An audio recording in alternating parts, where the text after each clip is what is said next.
to differentiate possibly what someone's telling you to do.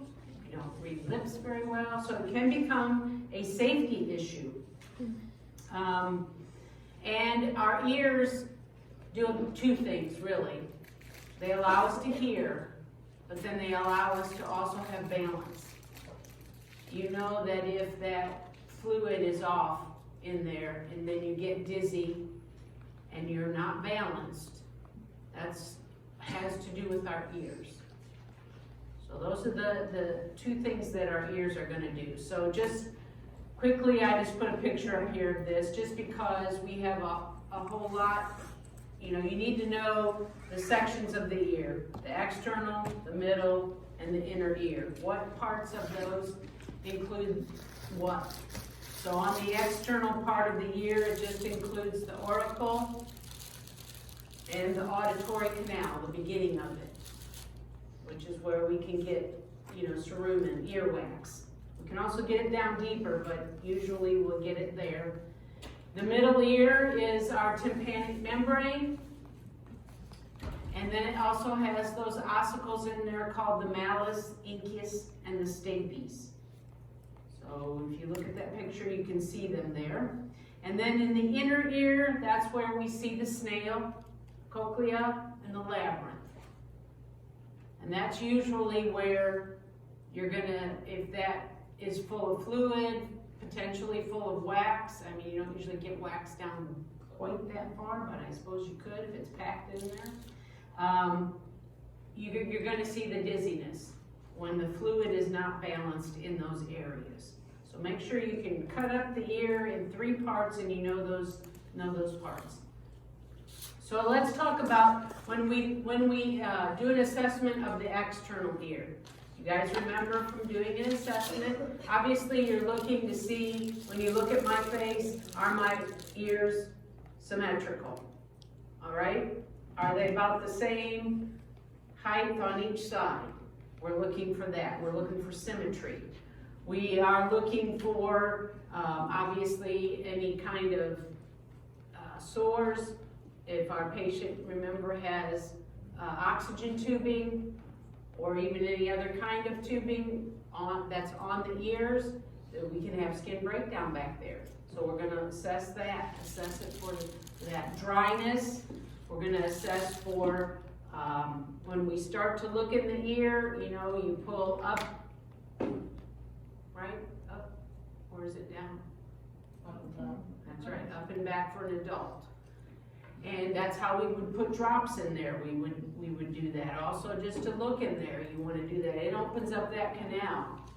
You can see right there as you're going into the auditory canal, there could be dryness, there could be wax, there could be discharge, there could be deformities on the ears that you might see. Sometimes you'll see, they call it like a cauliflower ear.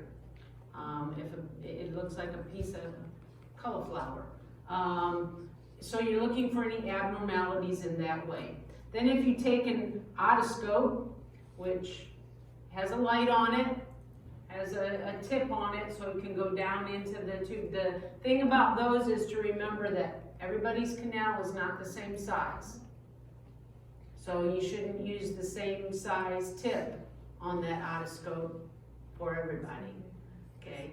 Because it'll hurt. If mine's not very wide and you use a big one, I'm gonna yell in pain, okay? But we use that otoscope to then inspect the tympanic membrane, which is the next thing. It's the first thing into the middle ear. And if there is wax present, what do we do? How do we get rid of the wax? You can have them use a Q-tip, or we can use a Q-tip potentially. It's still good to pull up and back and use that Q-tip, especially when you're doing it on someone else, not yourself, because I don't do that when I take it out of my ear. But someone else, open that up and do that. Warm liquid works too, to break that up if you can't get it out. Or mineral oil. Mineral oil is used because it's slippery. Hopefully it'll get slippery and we can pull it out. Okay, and then we test the acuity. We're testing to see if our patient has hearing loss. So if I lower my voice, can they still hear me? Or do they ask me to speak up? Or you walk in and the television is really loud. Okay, does my patient have hearing loss, or they don't know how to work the buttons? What's up with that? You will do some tests with them potentially if you're trying to test that. You would whisper towards one ear. Can they hear you? Cover just like we do the eyes, okay? But talking to this one, can they hear me? Do the same thing on the other side. And you do want to be about 1 to 2 feet away, so like a ruler away when you start talking to them. See if they can hear what you're saying. That's the whisper test. Or ask them to repeat what you said. Don't make it long and complicated, just something real easy. Okay. All right. And then the Weber test. There is the Weber test, which is we're looking for the conduction of sound, and you're going to use a tuning fork. So you hit it, and then you sit it on the top of their head. And you ask them if they can feel that on both sides, or are they hearing that vibration on both sides. So that's called the Weber test. And then the Rhine test, same thing. But what we're assessing here is for air and bone conduction. And so we do this, and we do about 2 inches behind this ear. Can they feel that and hear it? Okay, I shut it off. Okay. So you're actually doing 2 things when you do that, and ask your patient if they can feel that. And you can also put this up against that bone to see if they feel it, because they may not, and that's called the Rhine test. So it's what that one's doing is distinguishing between whether they have conductive or sensorial neural hearing loss, and we're going to talk about those 2. So that test is helping to determine which type of hearing loss do they have. And then there's some diagnostic procedures that you have to do. These are not ones that I would expect you to have to know either. If you had to know them, you would be working with an audiologist, and you would have to know these then, and you'd have to know, to tell your patient what they're going to do, and what would be the education you need to know with them. But I don't expect that you're necessarily going to have to know these individually. All right. So you're looking for trends, you're looking for disease progression. Those are the kind of things we're looking at as a nurse that's not working with an audiologist. Obviously, the number one, if we think about the ear, is we're thinking about hearing loss. And when someone has a hearing loss, they have one of these types. They have conductive hearing loss, which means that there is some type of disorder in the external and the middle part of the ear. It could be wax, it could be cerumen, that's another name. It could be impacted in there. That's a conductive. They would lose some hearing loss. That's conductive hearing loss if they would have earwax impacted in there. Or if you've heard of otitis media. Otitis media, a lot of times kids get it, and it's an infection in there. That would be a conductive potential hearing loss because of what's happening with the disease. Or otosclerosis. So that's just sclerosis or thinning of the ear. Sensorineural is going to be damage. So you have damage to the nerve that's in there, and it's called the vestibulocochlear nerve. So we know when we have nerve damage, the signal is not getting to the brain because there's nerve damage. That's what's happening here. So the hearing loss is coming from the nerve. And if you just look at the word, that's how you can remember it, guys. Doesn't it look like there's nerve in it? It has a U in it, but neural, nerve. So there has to be damage to the nerve to have sensorineural hearing loss. You can have a combination of both, which is mixed.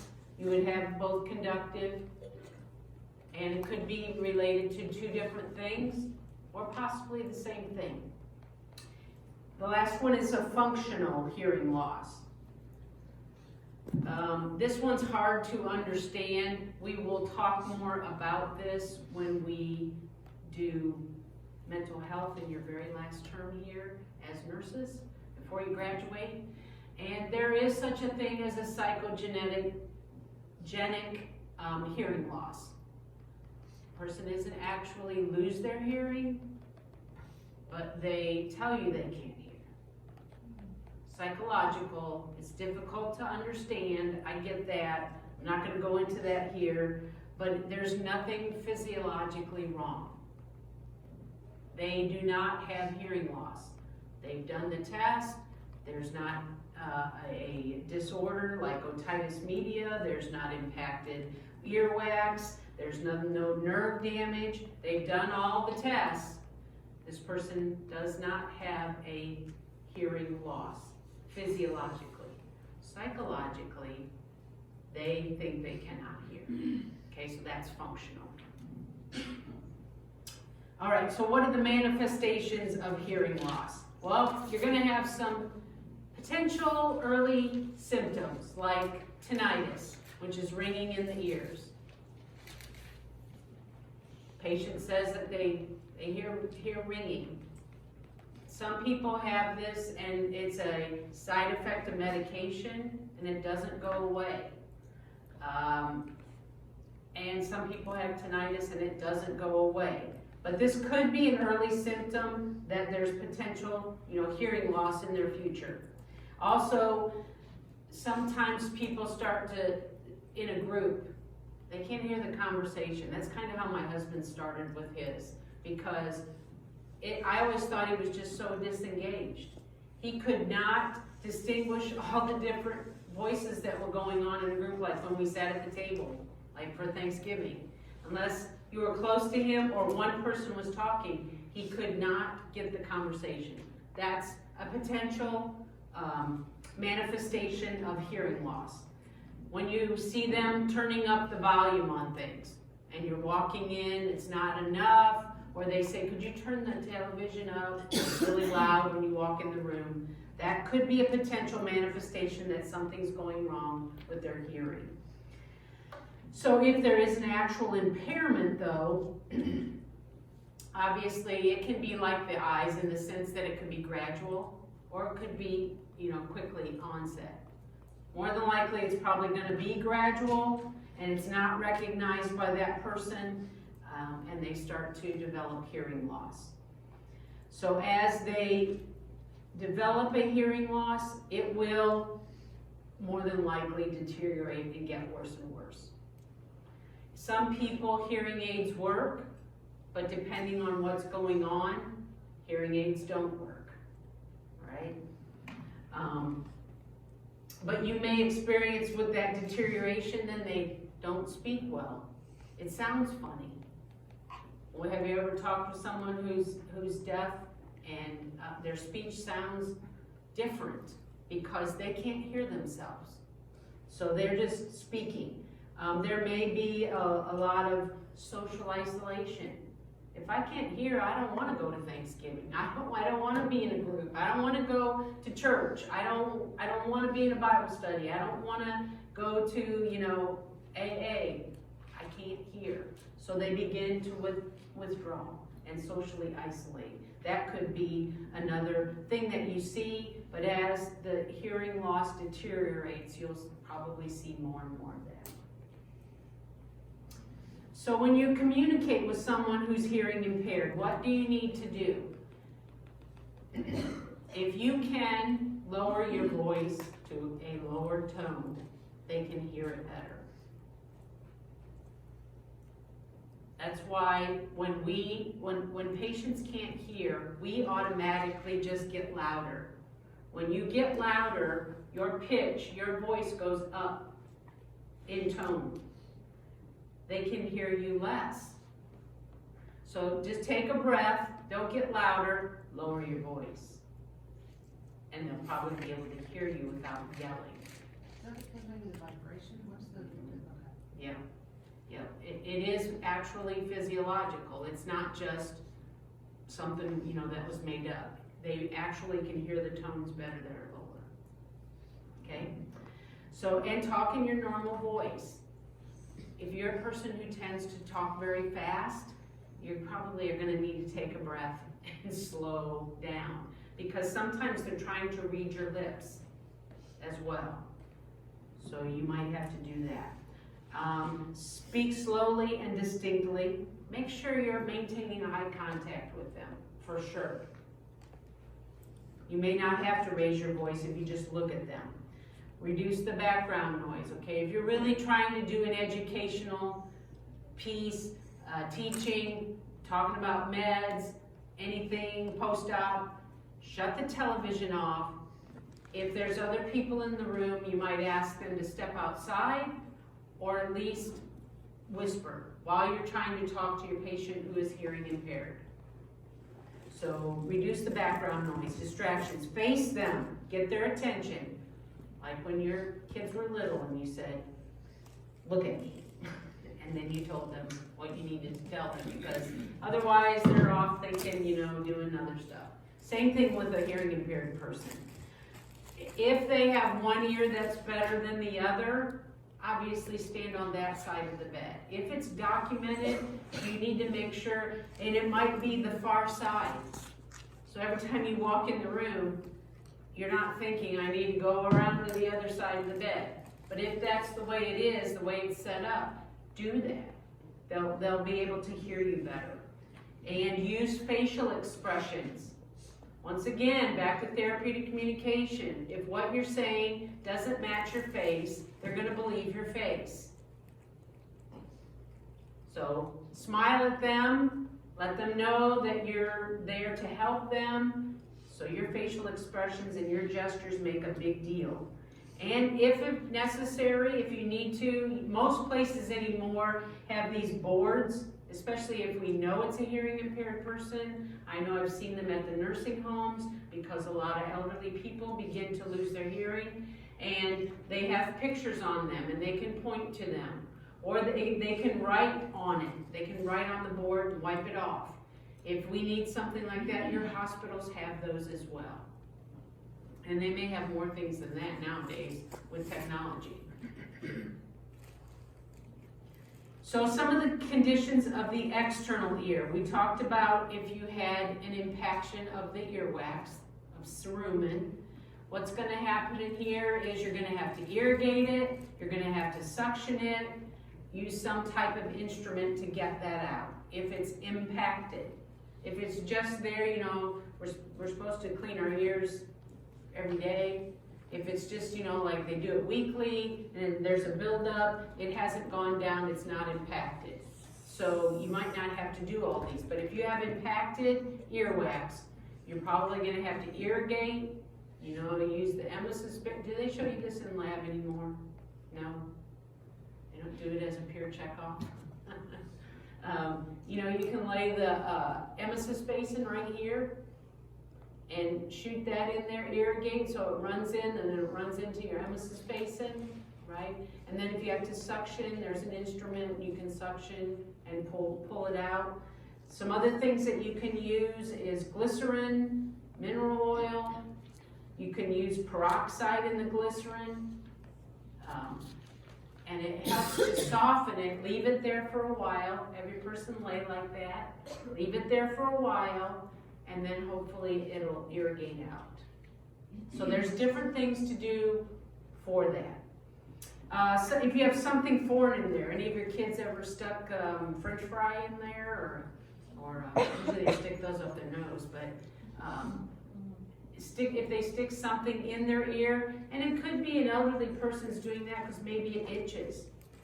And it was not something they should use to stick in their ear, but they did. And so maybe something's irritated. Don't just be like, oh, don't do that, don't do that. Check out the ear. Why are they doing that? Is there a problem? Is there something stuck in there? Is it itching? Is it red? Is it inflamed? Because once you put something in there, what's going to happen? It's going to start to swell because you've moved something around there, irritated it, and if that thing they stuck in there stays there, it begins to swell around it, all right? So once that swells, it's irritated. Sometimes it could be an insect that flew in there. It'll bug you. No pun intended. She got it. If you have something like that in there, you don't irrigate it. You could wash it down farther, right? We need to it might have to go in and extract it. If you can see it, something like that may need to be extracted. Otitis, external otitis. This is not otitis media, because media would mean middle. If it's on the outside of the ear, it's just external otitis. So that just means that there's some kind of a staph infection or inflammation. There could be a pseudomonas or a fungal infection on the outside of the ear, the external part of the ear. It's going to cause pain, it might be draining, and then we deal with that. But all of those kind of things can cause some situational hearing loss, potentially. Hopefully, if we clean it up, then we can help to take care of that. If there is a malignancy on the outside, it's an infection that's very rare, an infection that is not, the antibiotics aren't working, and it stays there. There is the potential that that can actually migrate. And where's it going to migrate if it goes in? It's eventually going to migrate to the skull. Okay, so that's not good. But it could happen. That's probably really, really rare. I don't know the statistics, but that could happen.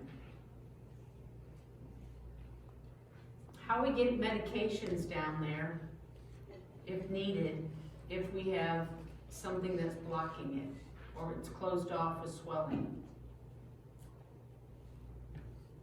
Your book talks about using like a wick, and that tries to help open the area so you can get medication in there. So if you don't, I would read about that. Because you just putting it there on the, in the canal right here isn't good enough to get to the middle of the ear if there's an infection and it's migrating, okay? So some conditions of the middle ear. So we move from the inside, and what happens to our eardrums sometimes? They become perforated. So they bust. Ouch.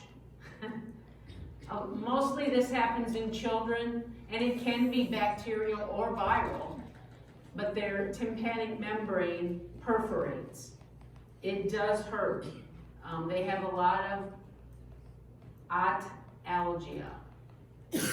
So OT is for ear, algia is pain. So otalgia, they have a lot of ear pain. They're going to have probably a fever. They're probably going to have hearing loss for a while. And so what we do is, for that, we give them some antibiotics because we don't want infection to get any farther in their ear. So it's more preventative unless they can determine if it's bacterial or viral, and they give them the medication that's most sensitive, so that they can take care of that. They also might need to do a myringotomy. Okay, so that is to make an incision into the ear, into the tympanic membrane, and allow infection to get out, allow the swelling to go down. There is acute and serous otitis media. So if we have an acute, means we're going to treat it and it's going to go away.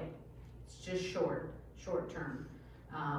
Serous means that there's fluid along with the infection. So you're probably going to see some yellowish green drainage potentially, but then you might see some clear liquid, some fluid. That's serous drainage.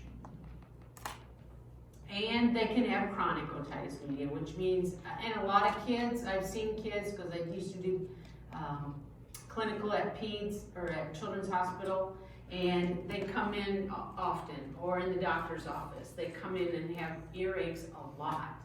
So they chronically have otitis media. And if that happens, you can have then potentially long-term damage to that tympanic membrane. And you can see where the ossicles are, the malleus, the incus, and the stapes, where the vibrations are happening. You're going to have damage in there if this is chronic, and those aren't going to work. And it eventually involves the mastoid, this bone right here, this jaw. So otitis media, if it's acute, parents need to understand, take all of the medication and other things that they need to do depending on the age of the child, so that we don't get recurrent. Sometimes they get that when they used to, you just give the baby bottle and prop it up and walk off. The baby doesn't hold it because they're not that old yet. Okay, the fluid accumulates and we can see some otitis media from there. So that's why I'm saying, depending on the age, it could depend on the education that you're going to give the moms about, so that we don't have chronic otitis media. And how do we prevent these? Well, we prevent them through some of these surgical procedures: a tympanoplasty, an osculoplasty, or a mastoidectomy. As I said, it will eventually involve the mastoid. So the tympoplasty is just reconstruction. If they perforated the tympanic membrane, we can do a procedure like plastic surgery, in that sense that we go in the ear and we can reconstruct that part, the tympanic membrane. And osculoplasty would then be the reconstruction of those bones in the middle ear. Sometimes they have to use a prosthesis, which is what you're seeing here. Sometimes they have to do a mastoidectomy, which they will just remove the diseased bone because it's gone that far. Sometimes they'll put in, you can't maybe read it, but a buckle, so that helps to hold that, a prosthesis to connect the ossicles so that we can have sound. And sometimes there are tumors in there, and they're benign, but they're causing hearing loss, and so they'll go in and take them out. And those are called, I don't even know how to say this word though, cholesteatoma. It ends in oma, so you know it's a tumor. Okay? All right, some conditions of the inner ear. This is where we get into the dizziness, which is that picture. People are seeing things like that because they have vertigo. Now, the interesting thing is, you don't have to remember these statistics whenever I give them to you, but it's just important to know how often they happen. So more than 30 million people in the United States have vertigo. And falls resulting from these conditions results in 100,000 hip fractures a year.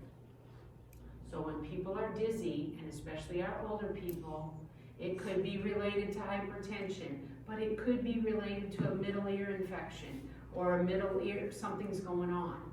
So the fluid's imbalanced, it's causing dizziness. Could be a side effect of medication, but then if we have 100,000 hip fractures a year just because of that, there's the potential we could have prevented it. So that's the part that I need to get across to you, is prevention, so that we don't have a hip fracture or a fall that causes some other kind of problem. So vertigo is dizziness, and you have an altered sense of orientation.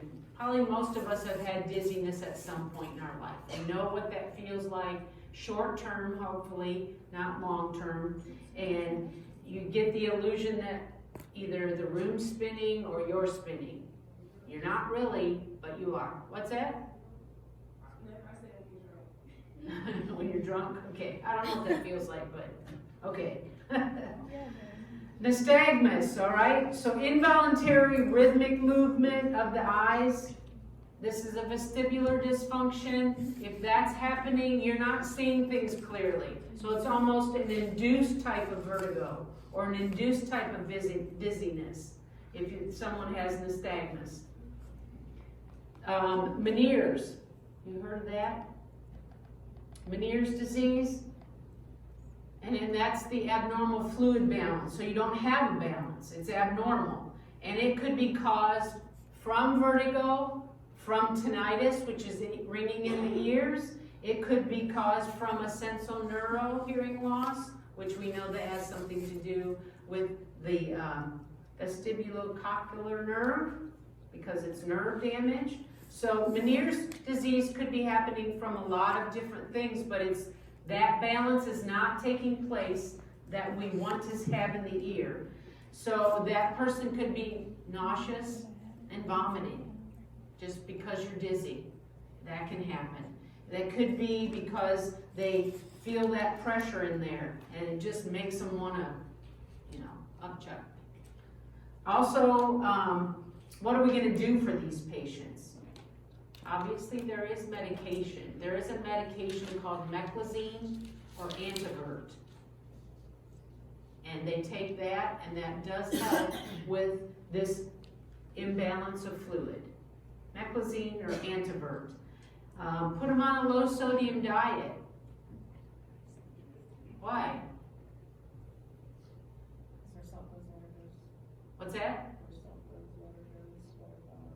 Water volume, yeah, okay, so sodium we get rid of when we pee, and so we don't want to increase sodium, we got to get rid of it. So we don't want fluid retention, okay? They might have to have surgery. They might have to go in and try to do something in the inner ear to try to help with that. It's an awful feeling. My daughter deals with that, and I just, you don't feel like doing anything. When the room's spinning, when you're nauseous, you potentially have a headache, and some people have dizziness and they really cannot find the reason for it. I have a colleague that deals with it really bad as well. So what do we do if we have a hearing impairment as nurses? What are we going to do? Well, if you can't hear, there could be the potential your patient has some increased anxiety. And we want to reduce the anxiety, which is where go back to the things that I said about how you communicate with someone who has a hearing loss.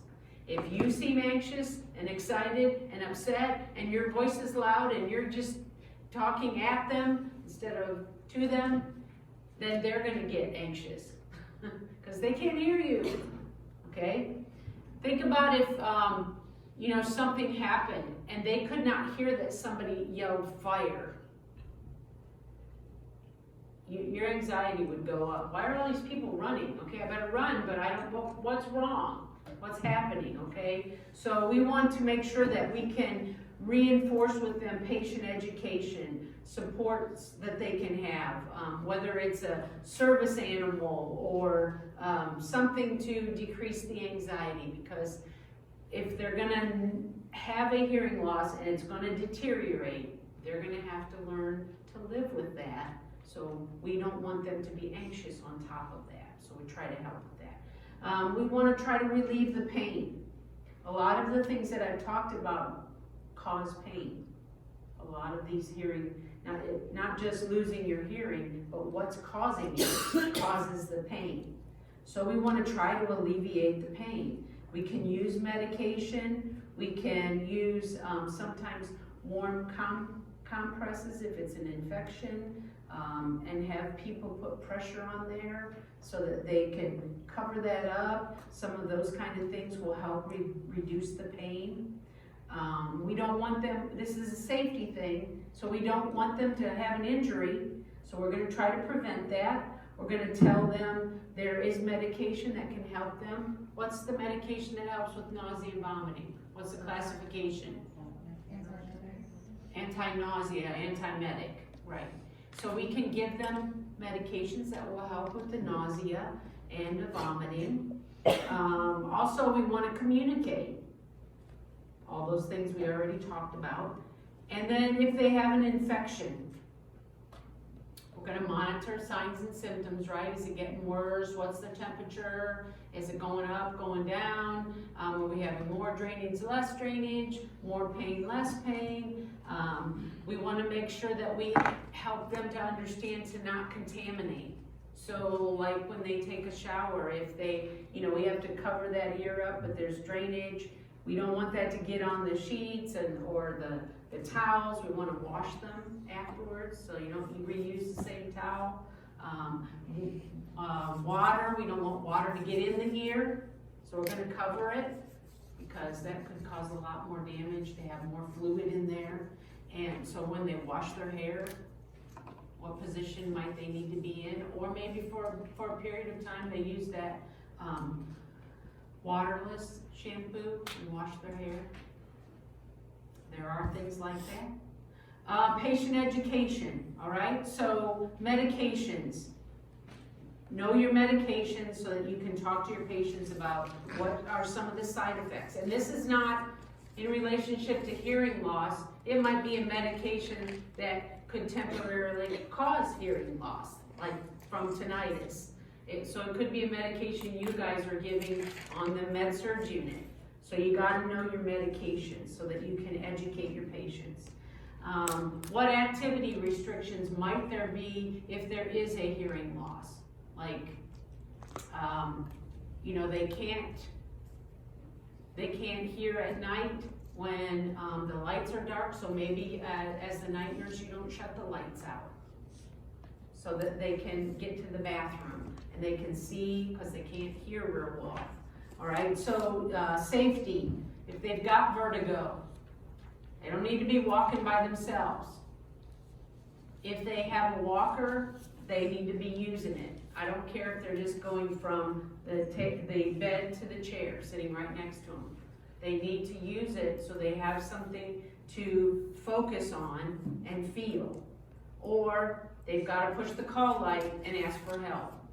You've got to direct them like that so that we can try to prevent any kind of injuries. Report the problems that you find. To you, it might just be, well, I'll put it in the nurse's notes. If you need to let the physician know, the healthcare provider, you need to let them know about it. Don't just chart it and assume that they're going to read your charting. If it's something new, make sure you inform them of it. And then any kind of follow-up care. So if you've educated your patient, the medications, all of these things, and you make an appointment so that they go and see the physician so the physician can double check them, make sure that things are cleared up, or maybe we have to consult to an audiologist. We might need to do that and they have to have more testing done. That could be for sure. That's my last slide. Won't go anywhere. What questions do you have about ear or eyes? I told you it was just going to be such an invigorating lecture today. Right? Yes? Besides aspirin, as the one that can cause tinnitus, if it's, is there any other side effects? We didn't go over any in here, but you may see it as a side effect in some of your medications. It could be like a gabapentin or something, anti-seizure medications. Could be. I think aspirin's the only one that we. Mostly that's the one that you think of, yes. So if patients may be taking that because they're older, and they might not recognize that that can be a side effect. So they may not be having hearing loss. I mean, they may be experiencing hearing loss, but it has to do with that. So we want to make sure that they're for sure taking the 82 milligrams, Okay, any other questions? Well, oh yes, John. I'm sorry. The two parts of the inner ear? You said the middle was the gang membrane, and now he's thinking it's the same then the inner ear. One is. The inner ear is the labyrinth and the cochlea. It looks like a snail. Yes. The part that you said that you don't have just know the name of it? Like, they're gonna put it the diagnostic evolution? No, because you would have to know it if you're working in that area. You guys already have to know so much that I'm just giving you what I need. No other questions? Well, then you got time to eat lunch before lab, right? Before checkoff. And I hope you guys all have a great Thanksgiving, have a good break. But don't take too much of a break, because you gotta come back and finish the term, all right? But I will be in the lab at 2:30 to 6:30 tonight. I hope it doesn't take that long. Gracie's gonna be really quick for me, aren't you? All right, good deal. All right, yes, happy Thanksgiving. Enjoy your time and take time. Don't study on Thanksgiving. Come on, give yourself a break. You working? Just not